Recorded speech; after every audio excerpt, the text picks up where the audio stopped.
Hi everyone, welcome to the Racist War and Everything. We're coming to you a little earlier than usual, just because we're doing a bit of a catch-up ep. So, episode 200, of course, has just been.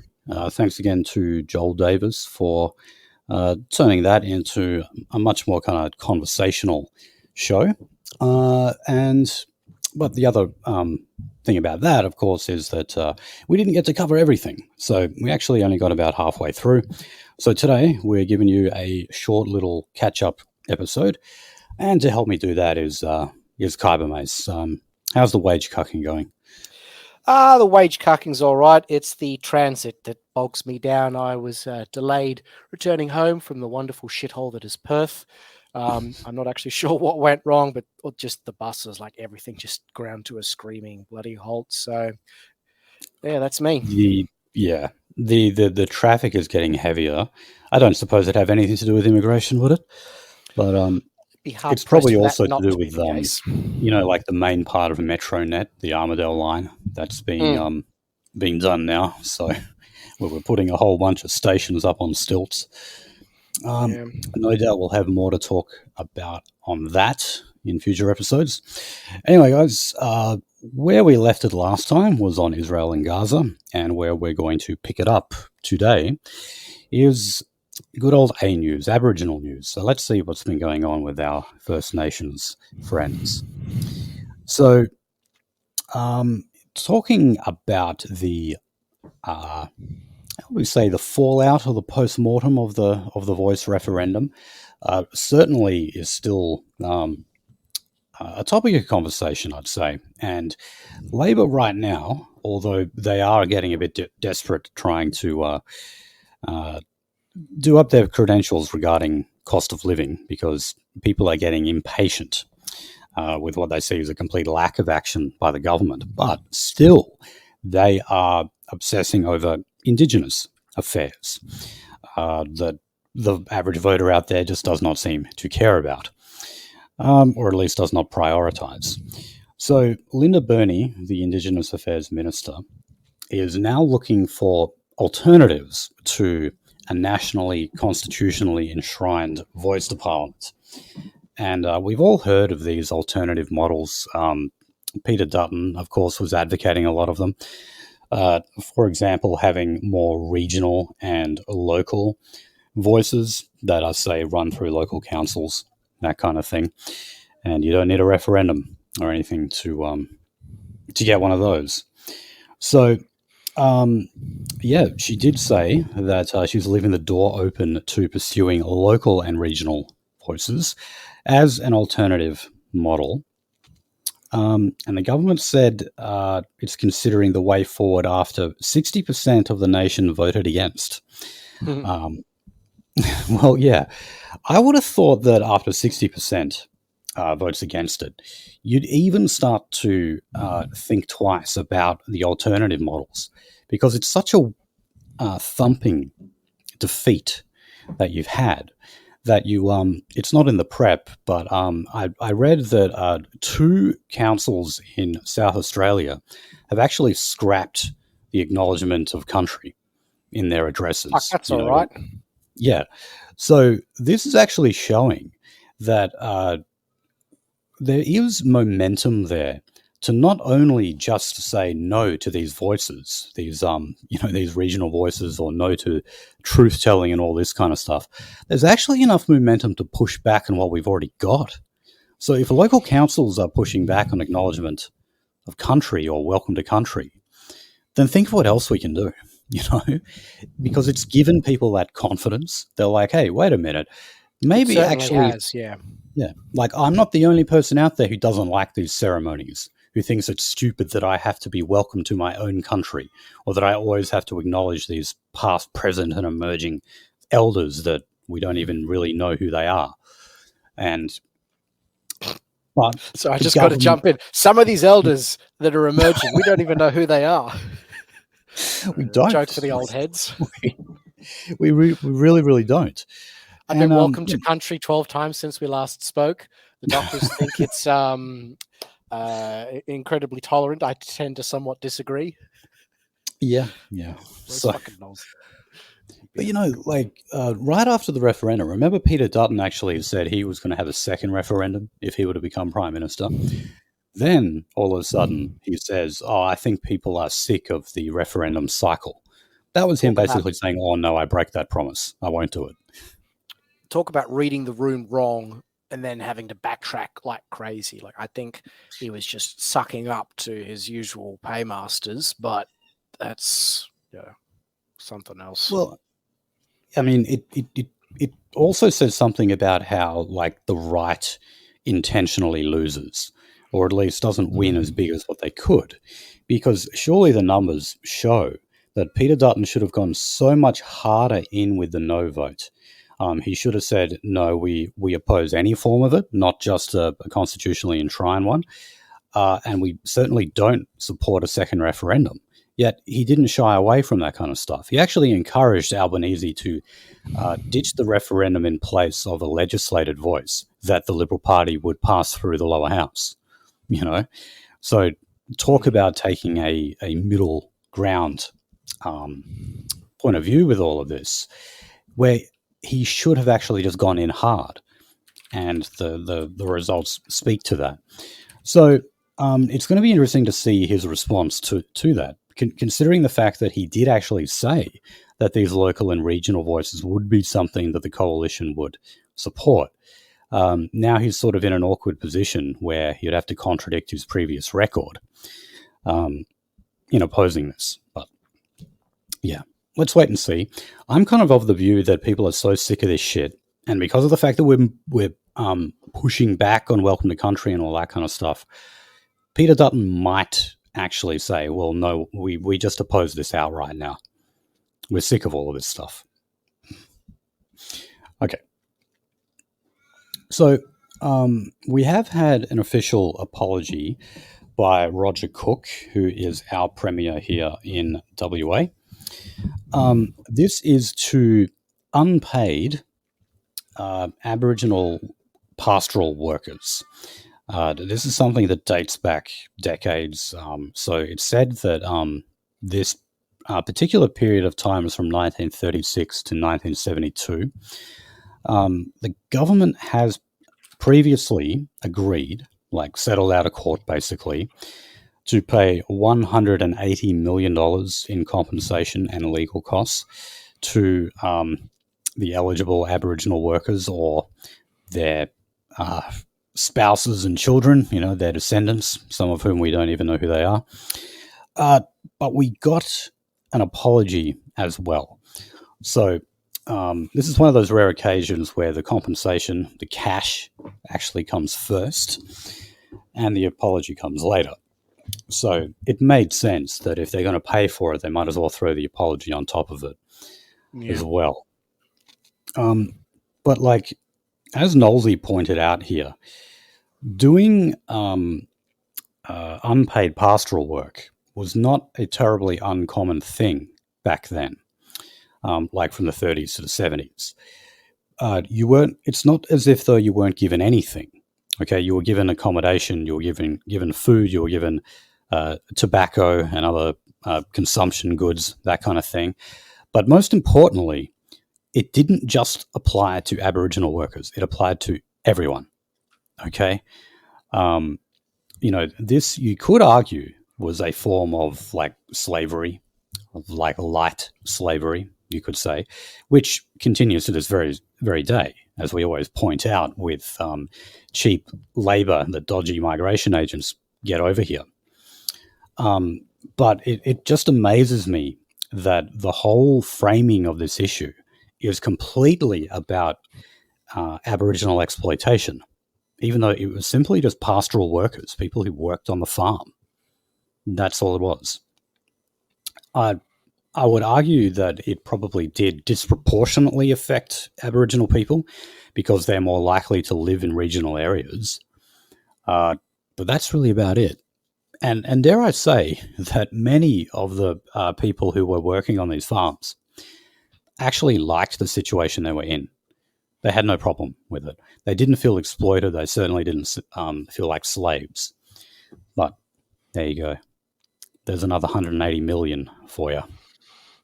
All money is made up at the end of the day. Yeah, right. Okay. Now, here's something that's brewing at the moment. We've got a new class action that is going to be taken to the federal court uh, in regards to multiple states. And this is basically another attempt to get compensation for the so-called stolen generations. Yeah. So this has already been filed in the federal court in Queensland. And then you've got similar lawsuits planned in Victoria, New South Wales, Western Australia, and South Australia. So it says that it is going to bring up some of the findings that came out in the Bringing Them Home report back in 1997. Why do I remember that? Because, well, the Bringing Them Home report is said to be based primarily on the work of Peter Reid. Peter Reid is the guy who is basically the man most responsible for peddling the stolen generation myth. So again, Fabrication of Aboriginal History, Volume 3 by Keith Winshuttle, if you want to read about this stuff. He dissects the Bringing Them Home report from beginning to end. And it's, suffice to say, it's a load of shit. Now, important to note here that, one of the quickest ways, if you ever get anyone who says to you, why don't you believe in the stolen generation? There's a very quick way to answer this question. You could read the 600-plus page book that Winshuttle has, or you could just simply point this out. No court in the country has ever found that there was a case to be made for a child being stolen by the government or a welfare agency due to their being Aboriginal. None. There's one case in South Australia that Stolen Generation Advocates claims is actually at least a piece of evidence to go to that story, but it's not. I can't remember the guy's name, but it was in South Australia. And yes, it was an Aboriginal, or he was quarter caste, so he wasn't even majority Aboriginal. But he was found to have been taken from his parents and put into state care when he shouldn't have been. And therefore, he and his family were given a compensatory payout. So that is true. However, the court also found that the welfare agency taking him away from his family was illegal.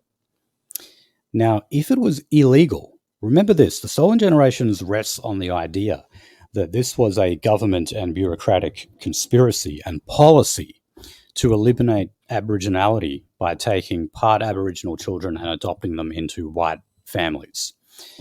So if it was illegal, what that actually showed was there was no policy, there were no laws that were enacted by the South Australian government or otherwise that ever actually permitted the removal of children based on their Aboriginality.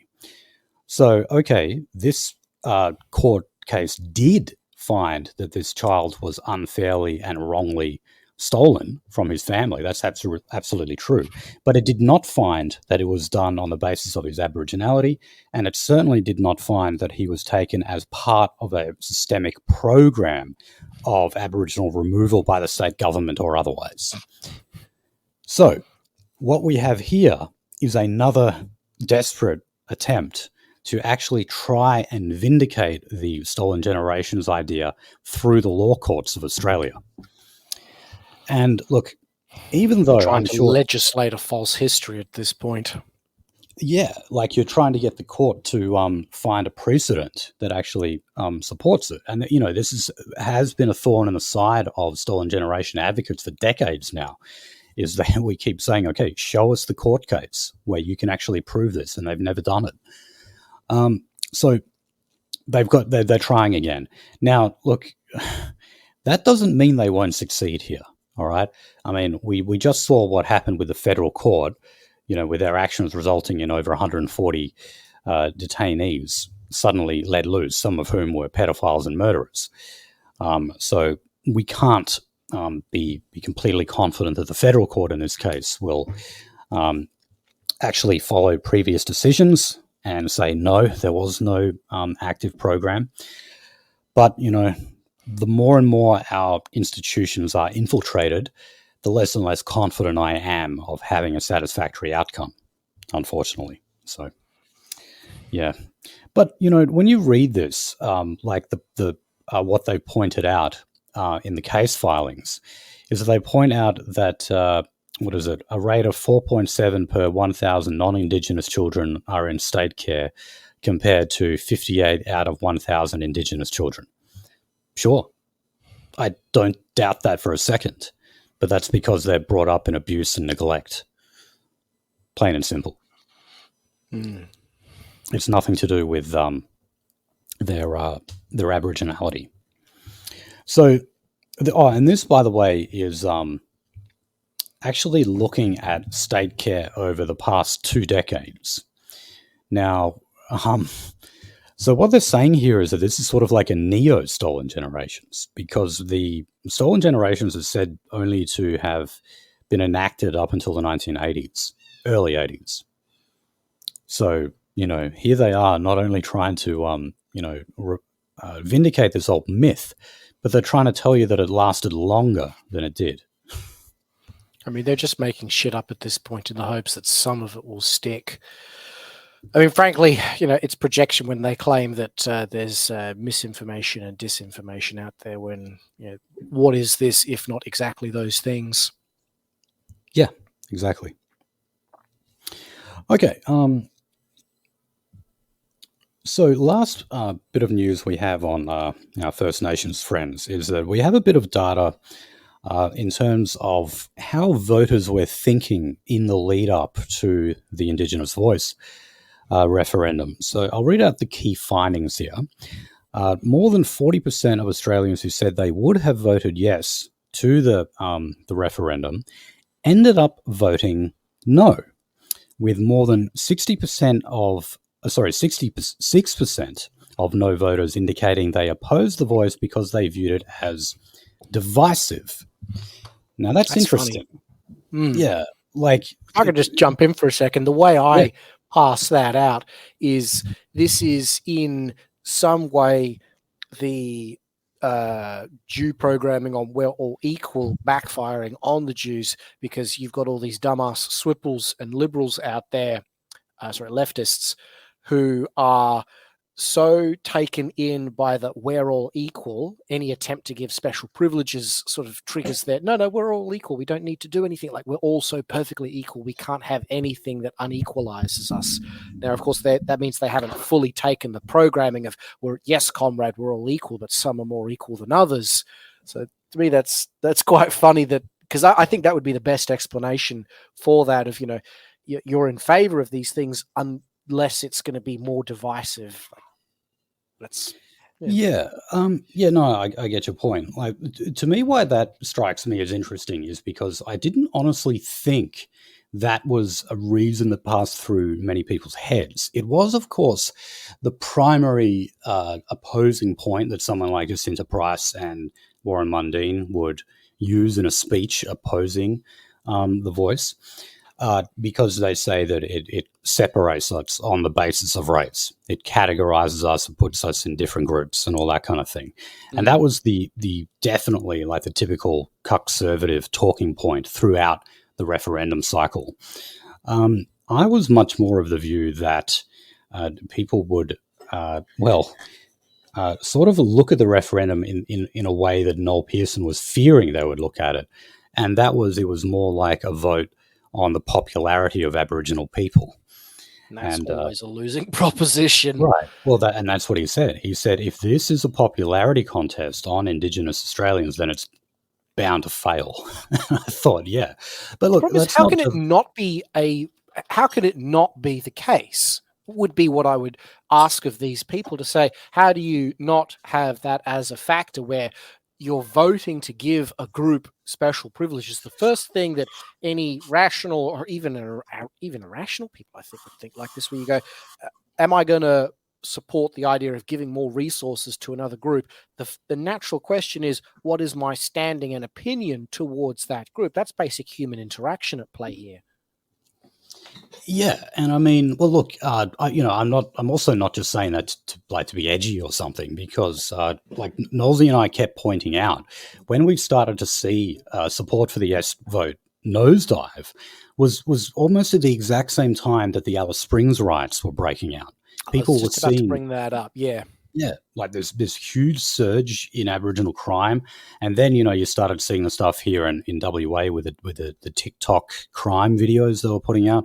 There was the Oh, yes, woman who was that's right. stabbed to death in out of Brisbane, a botched home invasion by teenagers who were out on bail, who should have been locked up.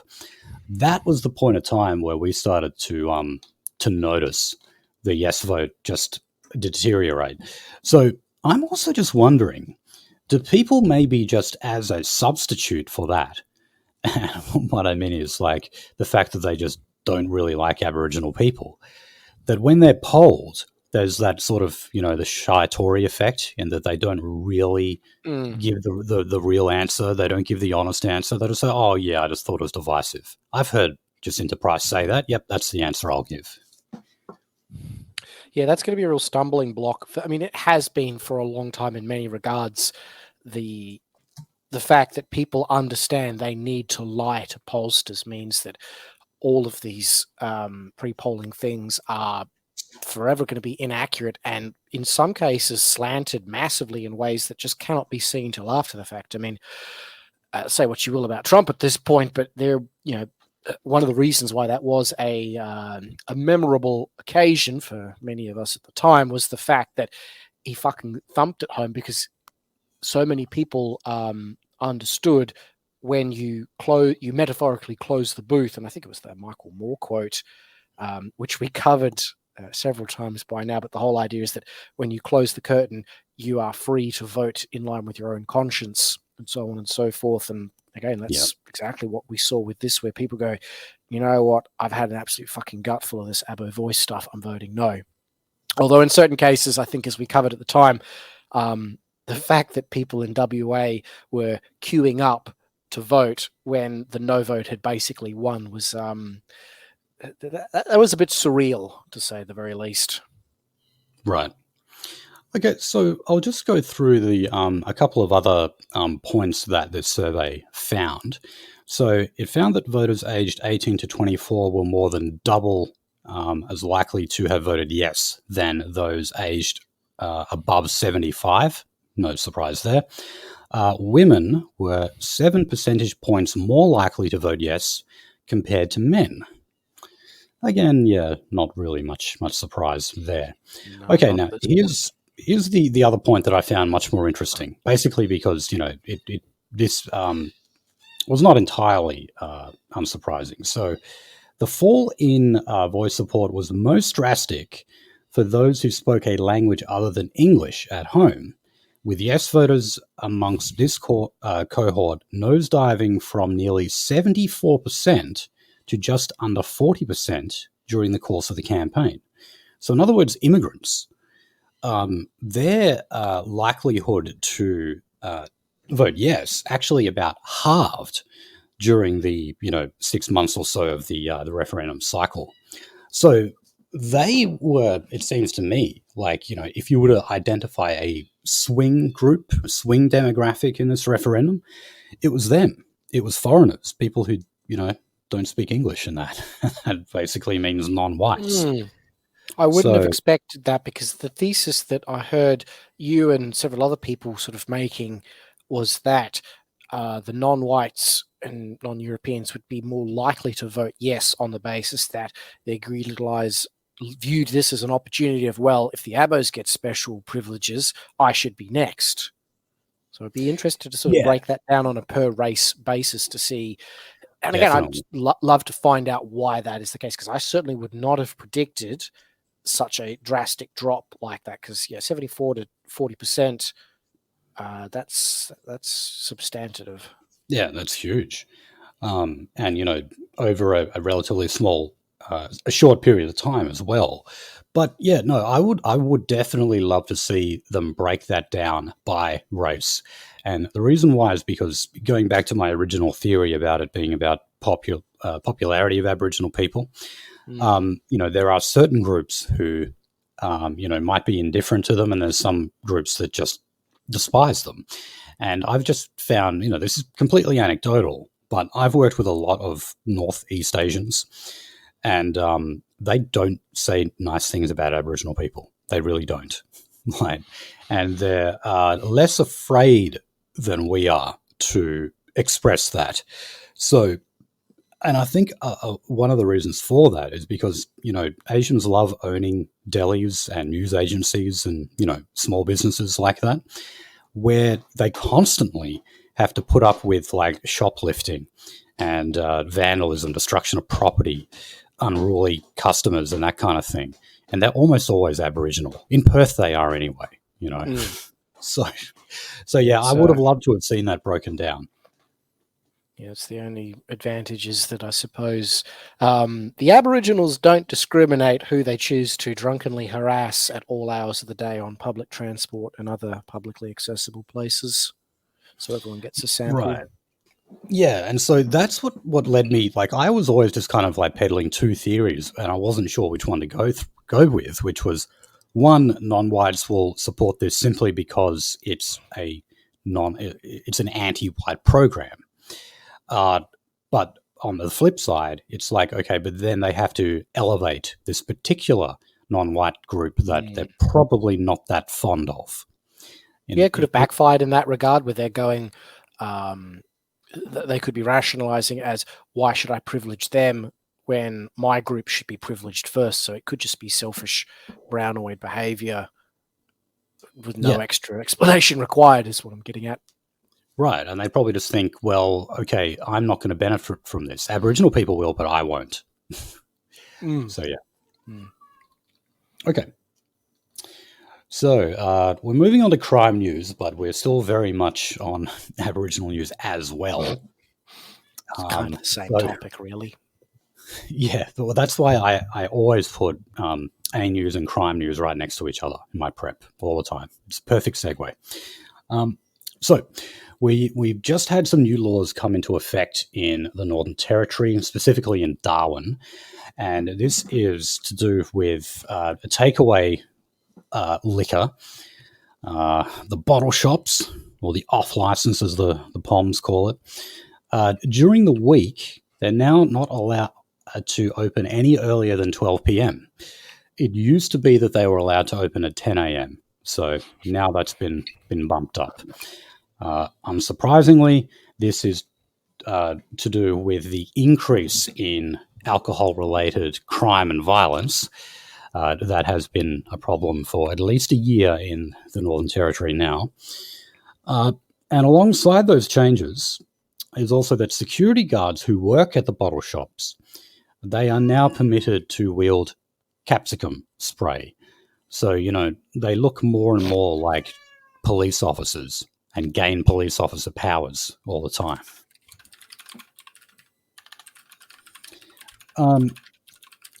I believe also that some of those powers have already expanded to security guards who are just doing kind of open patrol work. So, these are just private security guards, of course. I'll just pause.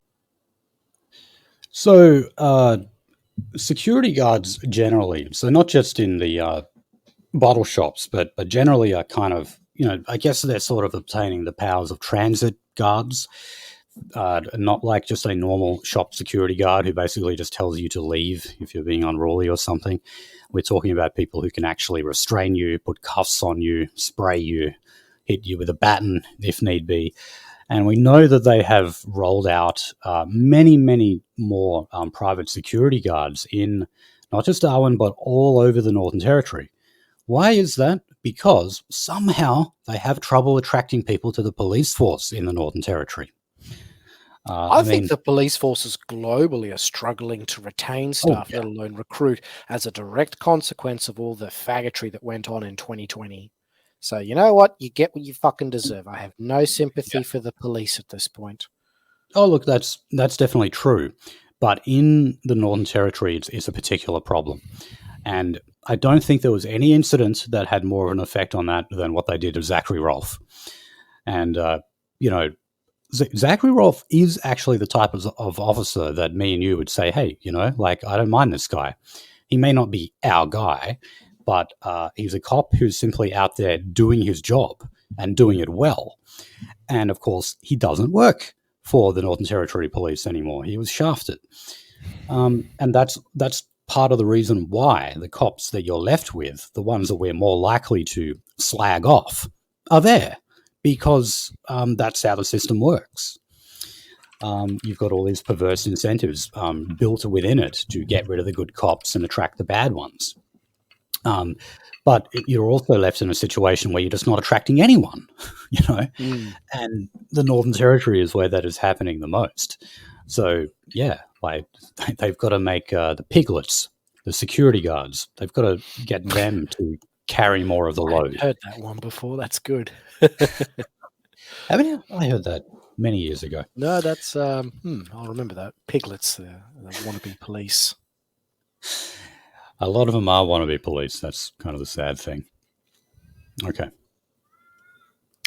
Yeah. So, over the past month, or was it a week or so? I can't remember what the exact time frame. I should remember this because I watched a Sarah Hanson Young interviewed on this yesterday. It was like a very short period of time where you had 4 women who were killed in family violence, or what the ABC refers to here as gendered violence. Now, I have not been able to look this up, but I just want to know, were they non-white? Were they Aboriginal? I mean, I know South Australia is like not a huge amount of Aborigines there, certainly not like clustered in Adelaide, but there's just been silence in that regard.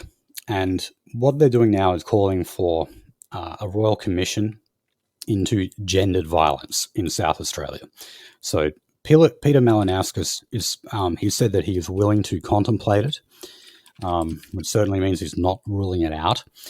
And the Greens are now calling for it at the federal level because Sarah Hanson Young was advocating for it on Insiders on Sunday.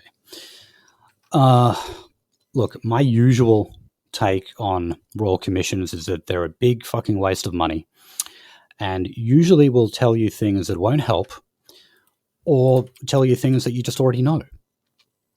Like, what's it going to say here? That, like, alcohol contributes? That a disproportionate amount of gendered violence occurs to Aboriginal women? All this stuff, we already know it. What the hell is it going to do except cost the state a few $1 million? That's really it. And if you want to actually crack down on this stuff, well, stop importing people who are more likely to commit that type of violence, and crack down on the ones who are doing it by taking alcohol and drugs away from them and locking them up for longer if they commit a serious offence. It's very simple. You don't need a royal commission, a large-scale investigation of any kind, to implement policies that you should have been put in long ago. Yeah, they're still groping around looking for any excuse other than it's race, it's IQ, it's all the truths that we know to be a factor in why these people commit crimes. So they're just flailing at this point. Okay, so I'd say most of us have heard by now that the notorious Unit 18 will be closed. They don't really have a solid timeline on this yet, but, they're going to close it, or at least they're just going to start integrating it back into the adult system at Casuarina Prison here in WA. So Unit 18, you should remember, is where we put the worst of the worst juveniles in a unit all for themselves. And it's not at Banksia Hill, which is the youth detention centre. It's at Casuarina Prison. So, yes, they are treated more like adults in a way. Some of them are adults, I've got to point out. Some of them are 18 and over, because they got a sentence when they were juveniles that overlapped into adulthood. But we all feel we're supposed to feel sorry for them. Anyway, what's happened on this is, well, one thing is you had what's his name, Dodd, the kid who is said to have taken his own life in Unit 18. He was laid to rest the other day. The judge at first was not letting his dad go to the funeral, right? And this was how the ABC worded it in the headline. Okay, do you want to know why the judge didn't want him to go to the funeral? Because he's a prisoner. Okay, A prison. He's a crook. He's locked up in jail. Okay, and when you want to go to things like a funeral or a wedding or whatever the hell it is, you have to actually seek leave from the court to be able to do so. And they'll take into account like what kind of security risk you pose to the public. But the ABC were just saying like, oh, the court's not letting his dad go to the funeral. Like, what? You mean the dad who's locked up for serious violent offences? Anyway, what they are now, or what they have now announced is that they are going to have a new complex built next door to Banksia Hill. And this is going to, it's like they're just calling it a facility right now. It's a youth detention facility. And this is to house and deal with the most complex juvenile detainees, right? Any euphemism they can use. Yeah, so look, in other words, this is like the new and improved Unit 18, okay? Instead of sending them over to an adult prison, they're going to have a next-door facility that's for the complex ones. In other words, the really, really bad ones and the ones who are older, many of whom are actually already adults. So that's what we've got now. And man, I bet you this just will not make any difference, you know?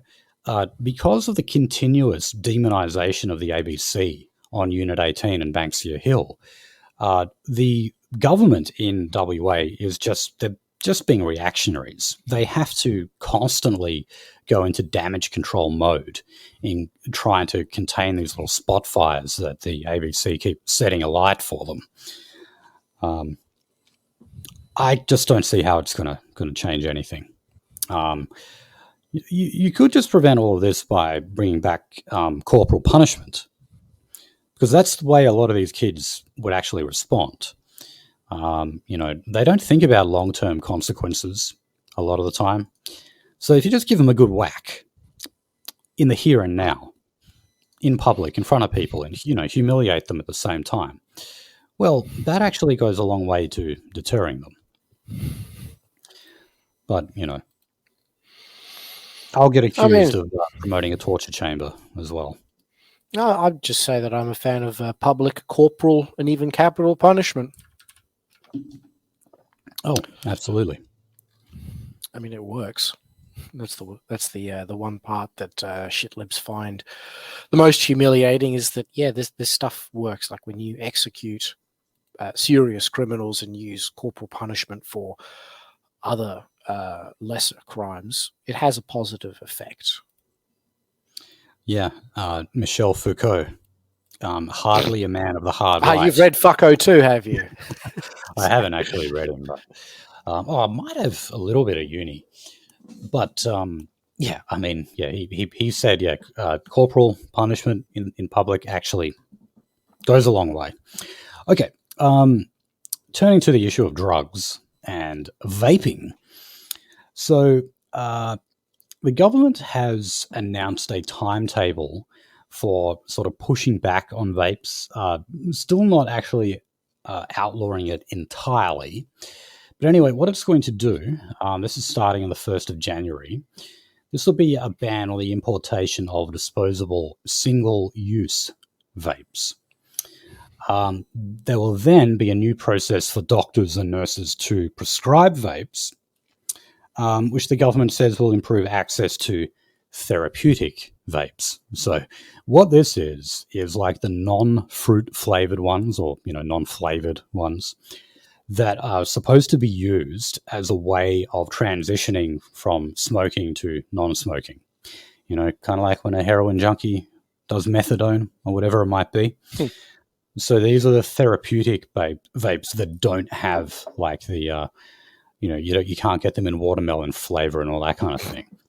Because I think it is fair to say, like what the government has been saying is that they target kids, and they also they target young girls as well, because they are the ones who in particular are attracted to like the all the vibrant fruit flavors that you've got.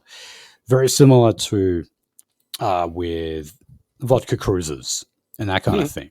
All the different and remember the Alcopops tax? Oh yeah, I remember you guys discussing that years ago by now. Yeah, so this was something, it was Kevin Rudd, I'm pretty sure, who brought this in. This was actually just how they wanted to deal with the deficit at the time, because the GFC had hit. I remember Swanee was given stimulus payments to dead people and that kind of stuff. So they needed a way of just sort of like reining the budget in a bit. So they went with the Alcopops tax. So if you're ever wondering why the vodka cruises are so expensive, or Smirnoff Black, or whatever, that's why. But there's an element of truth to it. There is an element of truth where, like when you get the blueberry vape or watermelon vodka cruiser, whatever the hell they've got, it's more appealing to younger people and also to females. So yeah, and I never got the whole vape craze, to be honest. Like that, literally passed me by, and I shan't lament them when they're banned, but at the same time, you always have to sort of stop and think, do I really want my enemies to have yet more power versus, like I think at this point, the whole banning cigarettes, it's not the worst thing in the world to tell people, no, you cannot do things that harm other people by proxy, since we're stuck here taking care of idiots who are huffing down a chemical that's chemically similar to anal lubricant. I always find that fact extremely funny. Yeah. Oh, well, I was unaware. I know. I could have sworn I told you that one yonks ago, but no. The liquid. I think Nolsey's even mentioned this before in passing, so he can back me up on this since he's a chemical whiz kid. The liquid substance that is incinerated or vaporized, I think vaporized is the right word in this context, it is like 1 or 2 molecules removed from being the same as lubricant, which is, it's just household lubricant. It's not necessarily anal vape juice, but that's sort of the running gag you can use to tease people who still partake in these mouth fedora exercises.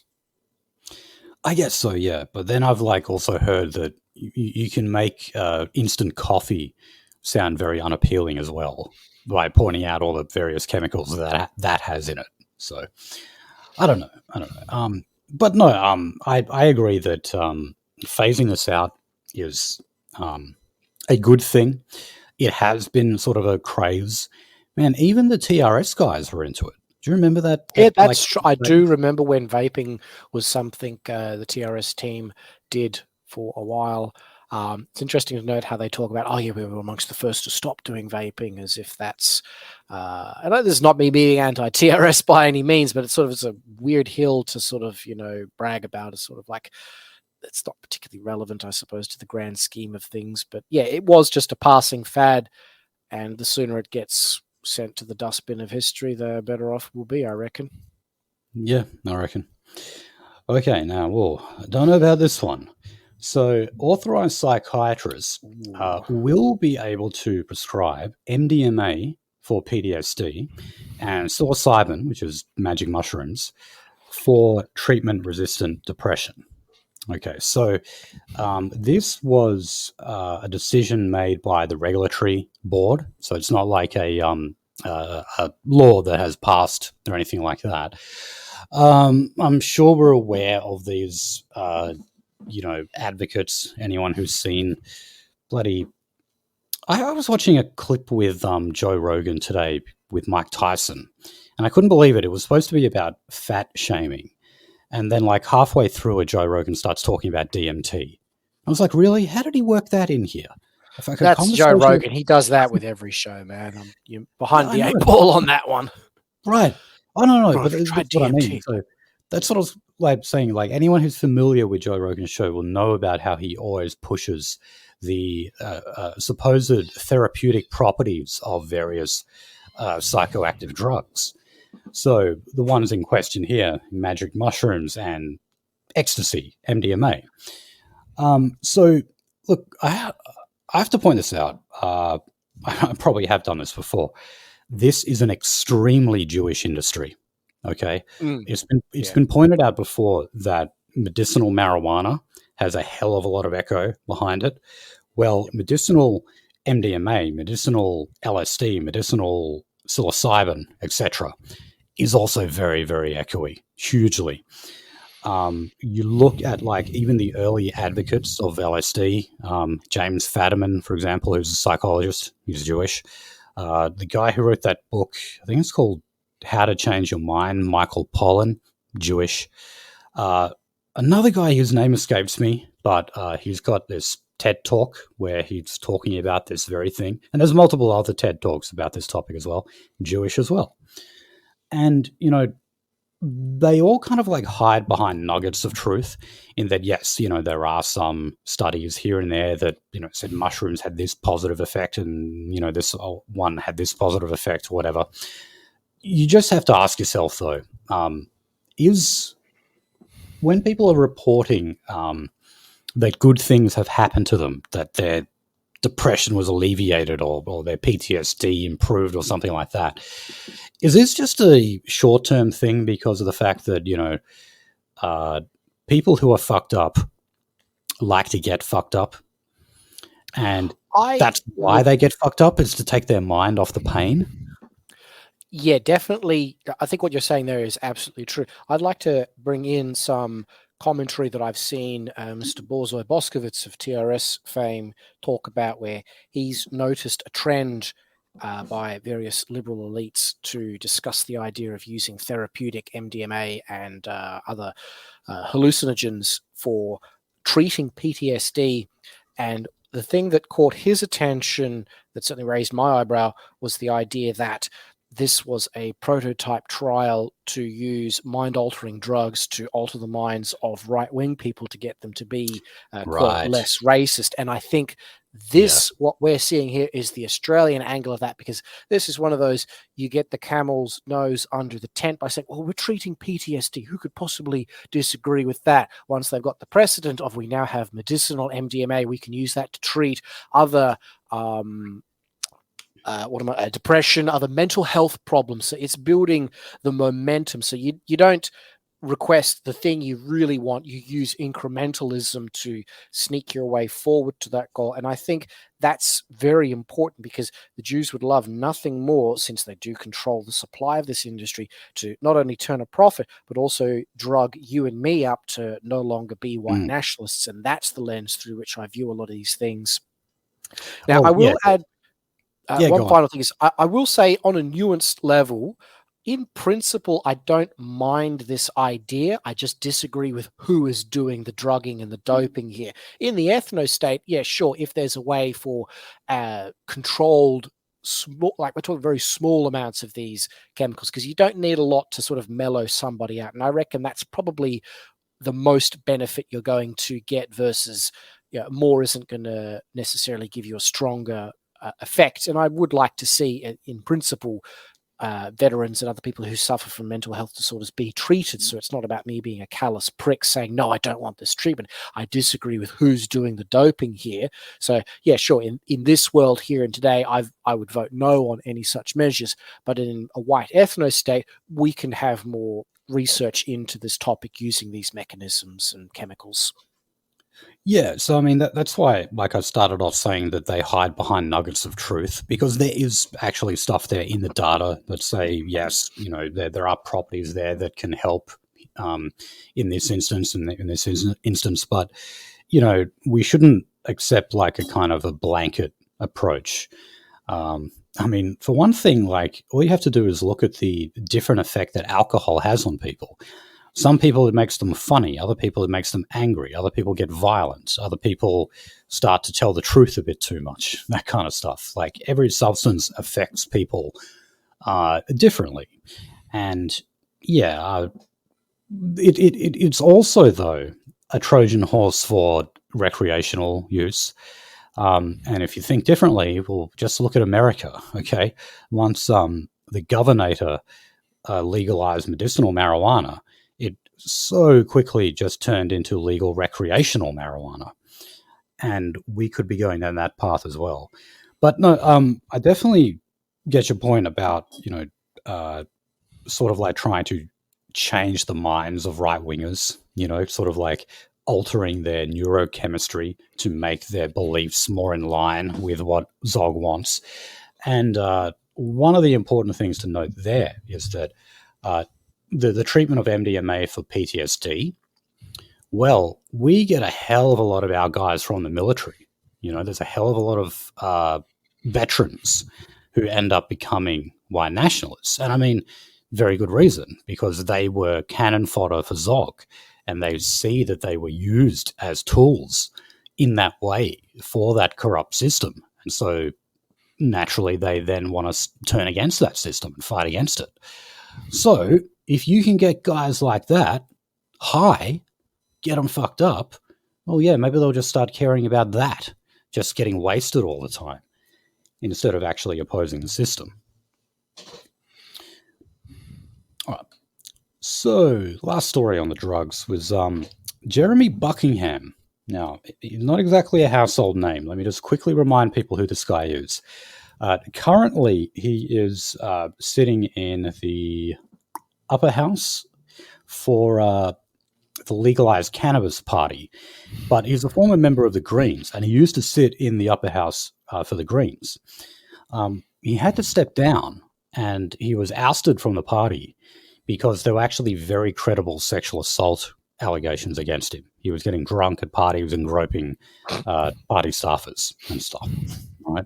And this wasn't like a Brittany Higgins thing. There was actually like video footage of him like acting very inappropriately and drunk. But anyway, this dickhead, he's from the legalized cannabis party, as I said. Now, he wears like one of those marijuana pins on his lapel. And the other day, he was doing a speech advocating the legalization of cannabis, as you can imagine. And he actually pulled some out. He got like this big bud out of his pocket and he held it up and he's like, here it is. Here's a bit of cannabis. Don't be afraid of it. Much like what Scott Morrison did with a lump of coal that he brought into Parliament one day. And then he started going on about how if he did not have a script for it, he could face up to 10 years in jail. And if anyone's wondering, no, he did not break any laws by doing this. Him actually going into Parliament and pulling that out, he didn't, as far as I could tell anyway, he didn't even violate any standing orders of the Parliament. Because even though people were like kind of groaning and booing at that point, the Speaker did not reprimand him in any way. So it's just a stupid stunt. Yeah, I much to the disgust of maybe some of our audience, I am only now finally getting around to reading a copy of Mein Kampf by our most comfiest of uncles, wherein he frequently uses the expression parliamentarianism to mock and deride the Weimar Republic and the traitors of the 1918 revolution. And it's at moments like this that our uncle's words really take on full and deep meaning, like just the utter banality and the stupidity of these parliamentarians, I think, really captures a lot of the negative behavior that we see in what we now call Western democracy, is what I wanted to say. Yeah, like it's just a clown show. It's a circus a lot of the time, when you see stunts like that. And I mean, holy shit, what a single issue to, that's what the party is. They're a single issue party. And like, you just think of all the things you could advocate. You have to advocate for legalizing cannabis. Okay. Okay, so look, just quickly on gun laws. We'll have more on this in our next episode, but you've got a call now for the federal government to bring out a national gun database. And basically all the states are calling for this to happen now. So Victoria, Tasmania, Northern Territory, South Australia, and the ACT, they're seeking federal assistance here. Now, that means two things. One, they want money, as you can imagine. Victoria joining the queue here is the most debt-ridden state in the country, unsurprisingly. So they're basically saying it's not within their budget. But as Nolsey and I covered a couple of weeks ago, in Queensland, the gun registry is actually still done on pen and paper. It's not even digital yet. So it's not surprising that they're going to the federal government saying, hey, can you just make us one? And I just have to point this out again. I'm reading this stuff from the Australian newspaper. No one is advocating for a national registry of guns more than the Murdoch press. It's amazing how, like, you have that total bipartisanship in Australia when it comes to gun laws. And if anything, it's like the conservative side of politics is actually pushing it harder than the left. It's quite extraordinary to see. Yeah, nothing to add there. Okay. All right, so on the economy and the cost of living, so there are rumblings going on here. That basically means you've got backbenchers making anonymous comments to journalists about the government's credibility when it comes to cost of living. The $23 billion cost of living package that was announced by Jim Chalmers in the last budget, and also their plans regarding the stage 3 tax cuts that are due to commence in July next year, new financial year. So Labor MPs, backbenchers, are kind of saying they're feeling increasingly nervous now. As we know, polling data has started to go backwards for Albo, as was expected after the thumping referendum loss. So people are just going, back to the meat and potatoes of politics and saying, well, what are you doing to increase my wages and keep my power prices down? So this includes, though, a rethink on those stage 3 tax cuts. Some economists are saying that not only should we not have them because rich people don't deserve them, because that's, remember, who they're primarily going towards. It's taxes for the rich. These were tax cuts that were put in place or indexed by Scott Morrison, but the government did promise at the last election to implement them in full. So they're saying not only should they not be carried out because it's just going to rich people, but they're also saying it's inflationary. Now, I'd certainly be much more inclined to say that, yes, that would include inflationary pressures that we could do without, rather than saying, well, all those poor minimum wage workers out there, well, what we should do is actually just cut their wages because it's inflationary. Because then it's always this idea of, like, when the inflation rate goes up, you would think that your wages would want to go up too to meet the rising cost of living. But then you're told, no, that will lead to more inflation.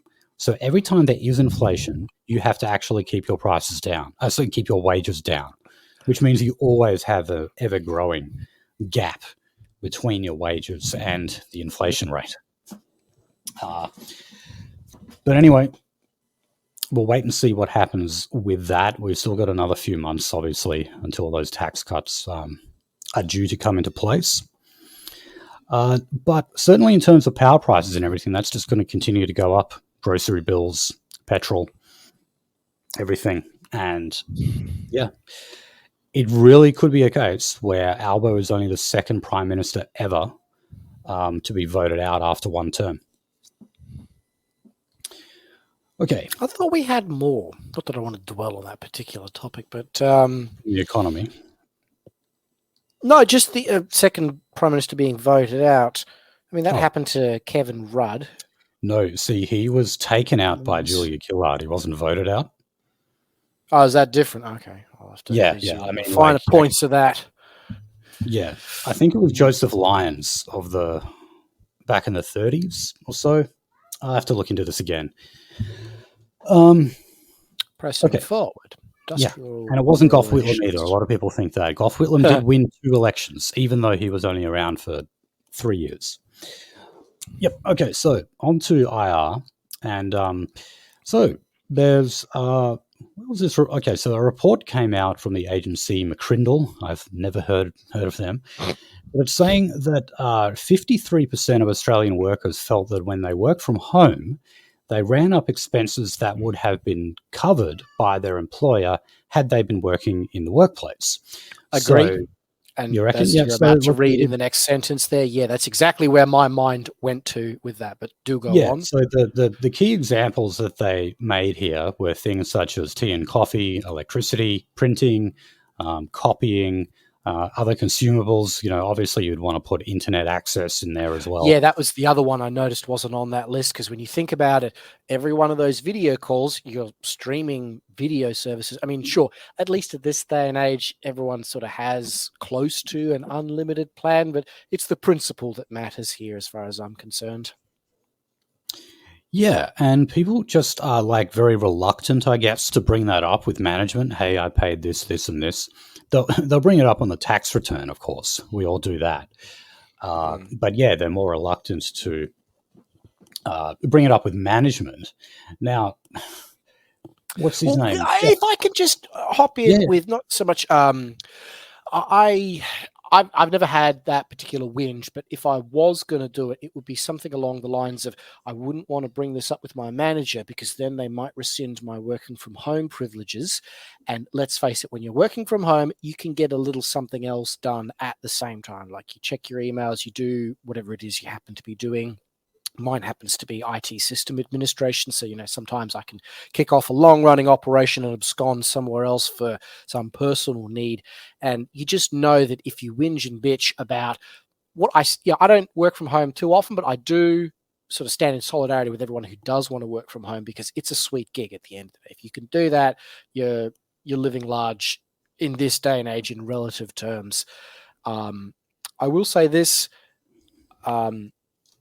Some employers do let you claim back certain expenses, but yeah, come tax time, you'd want to be claiming back at least a percentage, and you do have to amortize that. And I know the ATO was cracking down on that a bit more starting last year. But yeah, that's sort of the main thing. Is like I would imagine people are smart enough to recognize if you complain about a good thing, it might just be taken away from you. But it's interesting to see those numbers there of what they've reported back to this yeah, McCrindle Research Institute. yeah. Well, look, Jeff Kennett. We covered this like a couple of months ago. He actually said that public servants should receive a pay cut if they're working from home. And the reason he gave for that was, well, because they don't commute, so they save time and they save money on not commuting. So I guess that would be the knee-jerk reaction to this. Say, oh, well, it doesn't matter. You're not paying for your commute, therefore don't bitch and Get complain. fucked. Yeah. I know it's not everyone has the ability to do that, but any business who, I mean, this sort of goes back to the whole we as white nationalists need to sort of I don't want to say lean in heavily, but sort of pick up the abandoned flag of the socialist part of National Socialism to say we need to encourage people to recognize that you need to be a bit more militant in how you pursue workers' rights. And this should be an instance where, if the left actually cared about workers' rights, they would be championing work from home safeguards to prevent employers from docking your pay. Oh, you're not coming into the office. We're going to dock your pay. I will admit that's a very extreme response, because typically what I've seen elsewhere, at least from the IT news that I have been reading about and certain other channels of information, is that companies are trying to force staff back into the office because right now companies are paying for all of this commercial real estate. Interest rates have been jacked up, which means the loan repayments on all that CRE has suddenly become prohibitively expensive. And a lot of businesses are going, why the fuck are we paying an arm and a leg for office space that's not being utilized? Now, that may just be some of the whatever company was saying, oh, we're going to dock people's pay. That could just be a threat action to get people to come back into the office. But, there should be, this shouldn't be a controversial thing for any side of politics to pick up and run with, in my eyes, to say we should be enshrining work from home as, I know the phrase the new normal is thrown around as a highly negative phrase, but there's no reason why we can't make that our own. At least, the new normal is a better work-life balance, partly facilitated by work from home for those who can. Yeah, I think I agree. It is definitely a balance, and I would say that you should not look. I do not think it's a good idea to do all of your work from home, because you are going to be extremely isolated. And all the time in outside of politics, we talk about the need for social cohesion and human interaction. There's no such thing. At the same time, more time with your family, if you have one, that's objectively a good thing, because we like to parrot the fact that in the wake of the COVID lockdowns, a non-trivial percentage of women rediscovered the joys of motherhood and reconnected with their children. Like, that is an unalloyed good. Like, you don't need to frill that up in any which way to say more women discovering that child rearing is their calling in life. There's no downside to that as far as I'm concerned. Yeah, that is part of the reason why the Albanese government announced a huge surge in funding for childcare, because they were trying to get women back into the workplace. Cheap labour back into the workforce. Right. Yeah, and I mean, the Chamber of Commerce and other business associations, they don't like the idea of working from home because you don't have people out there buying coffee and sandwiches and stuff at lunchtime and for their coffee break. They're just making it all from home, and that's true. There's so much hustle and bustle in the city from people who work in the city, and they don't like that idea.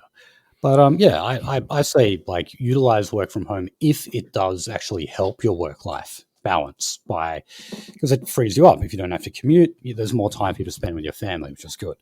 But at the same time, don't isolate yourself too much. Don't become like a total atomized loner who interacts with no one. That's not good for anyone. Okay, we'll go to state politics. And it was pretty short. I think in the States, we've really only got... oh, wait, hold on. I'm sorry. I skipped a page. No, we'll get there. Euthanasia laws are in place in New South Wales. I actually really don't have anything else to say about that, because we've covered what it means. It's regulated. We just got to make sure, we don't have the slippery slope where you've got the bullshit that happened to that Dutch teenager, the girl who just ended her life. I mean, granted, she was raped, but that really should not be a life-ending event. There's... No. And that's the problem, is that the specific instance of that is highlighting much larger social dysfunction. I think having a quote-unquote death panel to approve euthanasia requests is the right way to go, where it's decided by doctors to go yeah, nah, or nah, yeah, based upon the specific situations. It's not just a fill out a form, you hop into a suicide booth a la Futurama, pull the lever and away you go. Right. And man, I bet that the fucker who raped her was a Moroccan. Fucking bet it. No doubt about it. How about ending his life instead? Okay. See, this is why capital punishment is good. Right. Yeah. I don't want to be ending the lives of teenage white girls. I want to be killing those who ruined her life. That's what I want to do. I wouldn't use the word killing. I would say this is restorative justice to bring closure to the victim. We could couch it in those terms, sure. Yeah. I'm happy to put it that way. Okay, so the related topic of abortion. Nurses and midwives will be able to prescribe and dispense medical abortion drugs. This is in Queensland. So this is like, the morning after pill, but a little later than the morning after. It's like, days, even weeks in advance, I think. I forget the exact mechanics of it. This is where I need an Aussie on the show to run through this stuff. But yeah, it's going a bit far when you've got that, when you literally got abortion pills that you can That's take. pretty disgusting. Yeah, and you used to actually have to at least get a prescription from a GP. Now you can just get them from nurses and midwives. So there's that slippery slope again, like how available or accessible we make abortions to women. Okay. All right. So the federal government is proposing new laws to make it so that iconic sporting matches, Australian sporting matches, can't be put behind a paywall. Now, we already have laws pertaining to that. So, for example, with the AFL, the Great Australian Game, you can't have a situation where it won't be on free-to-air TV, where it's exclusively behind Foxtel's paywall, for example. Now, the problem is that streaming services are kind of the norm now when it comes to events like this. So the laws have not caught up to that sort of technological change.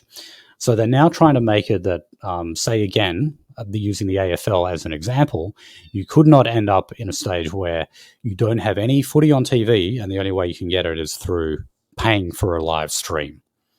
And yeah, I don't see anything wrong with that. I think the previous laws worked well. I'm not a fan of sports ball or the footy, but nonetheless, I see that public utility, let's say, in it, being kept that way, being kept free. So, Again, it's one of those, see my previous response to these things of, do I like my enemies having more power to sort of regulate these things? But at the same time, it's like, it is sports ball. Sometimes the nanny state gets stuff correctly. It's, do we value more sports ball entertainment versus do we allow Jewish capitalists to, paywall shit like that? There's no clear and easy answer here without adding context in to a lot of these things. I think for the moment, I can just sort of sit back and enjoy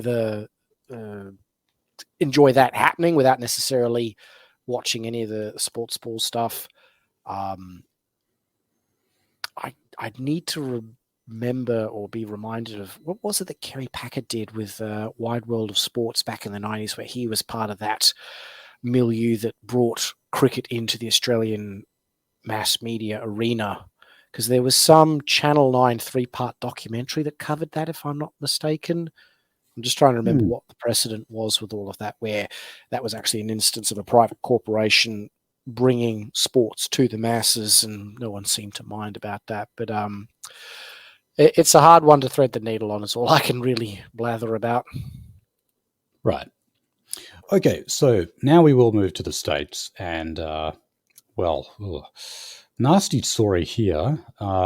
People remember the ex-MP, and actually he was also Aboriginal Affairs Minister in 2005 for the Yema Labor government. His name is Milton Orkapolis.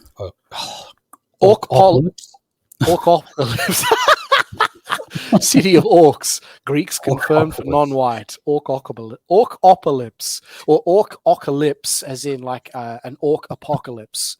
But I think Orkapolis is better. Sorry, Orkapolis is what I wanted to say. I think you're supposed to say Orkapolis. I think that is the pronunciation, not Orkapolis. Sound we off might in have the a show comments type. if you think which. We should put a poll on the website for this one, saying, is it Orkapolis or Orkapocalypse? I'm pretty sure I've heard it pronounced as Apocalypse. Last time I saw this guy in the news. So no doubt a Greek name. Look, actually, really nothing funny about what this guy did. He has just copped a 20-year prison sentence, and this is for the sexual assault and abuse of multiple young boys. So he he supplied, it says here, 2 of his victims with marijuana, which he smoked with them. And several times he gave his victims cash or cigarettes after the abuse. So, that's how he was grooming the young boys to go along with what he was doing. And to this day, he has never acknowledged that he did anything wrong, and has shown absolutely no remorse. I believe he was assaulted in prison, as specimens of this character tend to, attract that sort of attention. And I can't say I'd care if he got any more of it. I am upset when someone like Derek Chauvin is stabbed in prison, as just happened. But with this guy, I certainly would not shed a tear. No, he will not last long without special protection. It's one of the rare instances of something to the contrary of there might not be honor. There's no honor amongst thieves, but there's a loose code of conduct amongst criminals, and those that target children usually get fucked up 6 ways to Sunday once they're put into the general population. So one can only hope. Yeah, like the guy from Hey Dad, like I forget his name, but like they were waiting for him just to walk past, and they had like containers full of their own shit and piss, and they went, "Hey Dad, cop this," and threw it on him. Okay. This just quickly, because this one just made me laugh. The Victorian Liberal Party failed to lodge its submission in time for the federal redistribution zoning. So, when, what are they called? The Australian Electoral Commission. They do rezoning, okay. They basically draw the electoral boundaries, which is based on population changes and, increases in populations in this area compared to this area and all that kind of stuff. And that's how your different electorates that you have your lower house MPs represented is made up, how those boundaries are drawn. So all the parties are invited, of course, to make submissions about what they think are fair boundaries to be drawn up. The Victorian Liberal Party did not get their homework in on time, basically. That is very fucking funny. That's flat up. That is just... That's just why I'm including it, just because there's not really any much more commentary to add to this, other than the fact that I just found that very, very funny, where it was basically just like you had a deadline to submit your assignment and you failed. Victorian Liberal Party. There's some dumbass there who had one job to just sit there and file the necessary paperwork, and old mate screws the pooch. That's that is actually how an anonymous Liberal worded it to the Australian. So they said this. They said it's just incredible. They had one job and completely stuffed it up. He had one. Yeah. So 63 other parties, including the ALP and the Teals. And remember, the Teals complain about being understaffed, and the Nationals, they all had their submissions submitted and published. And Victorian Libs couldn't even get it in on time. Okay. Oh, the return of Dave Sharma. So this one came as a bit of a surprise, because he's a moderate, and the moderate faction of the Liberal Party, and here we're talking federal Liberals, the moderate faction actually threw their support behind Andrew Constance, who is a retiring New South Wales Liberal minister. He, of course, announced his retirement in state politics to have a tilt at federal politics, as they very often do. So, yeah, he was widely the favourite to take over from Maurice Payne, who is retiring from the federal Senate. But no, Dave Sharma, who is the former member for Wentworth, the former Australian ambassador to Israel, and half Pajit, whenever he's on, whenever they've got something on about, say, the rise of anti-Semitism They're covering that on Sky News. Mhm. This is the half Pajit Shabbos goy that Sky News roll out like half the time. You know, it's either him or it's like Michael Danby or it's someone from fucking Zionism Australia or something like that. But if you're just actually going to wheel out the Shabbos goy, it's always Dave Sharma. He's just the Australian bitch Shabbos goy of Australian Jewry. So, yeah, You put that unfortunately, very he's eloquently. back. He's back, albeit in the Senate. Okay, so Pat Dodson, the man known as the father of reconciliation, is going to retire from federal politics. And you know what day he's chosen to retire on? January 26th, Australia Day. That, of course, he calls Invasion Day and says should be recognised as a day of mourning for Indigenous Australians. Anyway, he's the guy who would always wear like the Akubra hat or whatever kind of bloody hat it is. I always get mixed up with these. He's actually got a big bald spot that he finally revealed in his valedictory speech. And you know, I don't really have anything much more to say on him. He is just a typical kind of grievance-ridden professional victim Aboriginal activist that just so happened to have a career in the Labor Party as well. That's really about it. He did say that he was leaving on a note of sorrow because the referendum loss is still recent and thus very raw for him. And I just say good. I don't care. Yeah, nah, good. Fuck them. Fuck these people. I'm glad to hear that they're suffering because their shit cunt effort fucking went belly up. Right. Oh, look, we've already kind of covered this. I just had something here on the polls about this. But look, basically on a two-party preferred basis, Labor and the Coalition are on 50-50 now. You had a pretty convincing gap up until the referendum. And then, you know, I'm sure it didn't come as a surprise to anyone that after such a thumping defeat, Peter Dutton suddenly looked like a more viable candidate. So, yeah, it showed 16% were better off compared to 34% who said they were about the same when it comes to cost of living. So what they're saying is that, sorry, hold on. I'll read this from the beginning here. It said 50% of voters feel they were worse off now compared to 2 years ago, following a collapse in Labor's primary vote to 31% and a decline in Anthony Albanese's approval rating.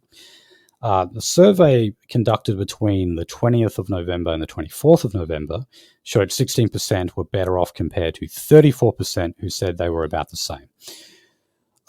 So in other words, more people are worse off and they're blaming the Labor government for it. As time goes on, it's harder and harder to blame the previous administration. The Albanese government's been in power for almost 2 years now. And we're not really seeing any action from them. So, yeah, it's starting to bite. Okay, finally, I'm sorry I didn't have a more exciting story to end this, but this was just on a federal parliamentary committee has submitted its findings and it recommends that the ACT and the Northern Territory, so our two territories that have federal representation, should have their representation in the Senate increased from 2 senators to 4. And if you're wondering, the states get 12. So, yeah, certainly in the case of the Northern Territory, who comparatively, have a ever-growing population, that sounds about right. You could even argue that statehood is, should be considered as an option for the Northern Territory. It's hard to say the same thing about the ACT. And no, the ACT should not be a state. I mean, on principle, small government terms, that is far too self-serving for the nation's capital to be able to sort of rule itself. I forget how they phrase it, but there's a good theoretical underpinning for no, they should be federally administered and forbidden from advocating for themselves in competition to all the other states. I think that's roughly how it's done. I also just have a problem with the most progressive jurisdiction in our Commonwealth becoming a state. Okay, remember, they were the only jurisdiction who actually voted majority yes in the referendum. I have to remind people all the time, you think That's Victoria's probably bad? why they shouldn't be allowed to be a state, is that they are That's what I ideologically. mean. Right. It's already a rotten environment. Them being a state would only make things. So. Yeah. Yeah. No, I agree. So, yeah. And unfortunately, that would mean, it's sort of an all or nothing thing. So, if that means keeping the Northern Territory's representations only 2 senators, well, so be it, because fuck the ACT. Cool. Well, yeah. Thank you, Kaiba, for stepping in to join me Always on a that. pleasure. On this catch-up episode. So that would be episode 201. Now, of course, because this is a catch-up ep, Nolsey and I should actually be back with you in 2 or 3 days to bring you 202. So yeah, the Racer.biz. Thank you for joining us, and we'll see you next time.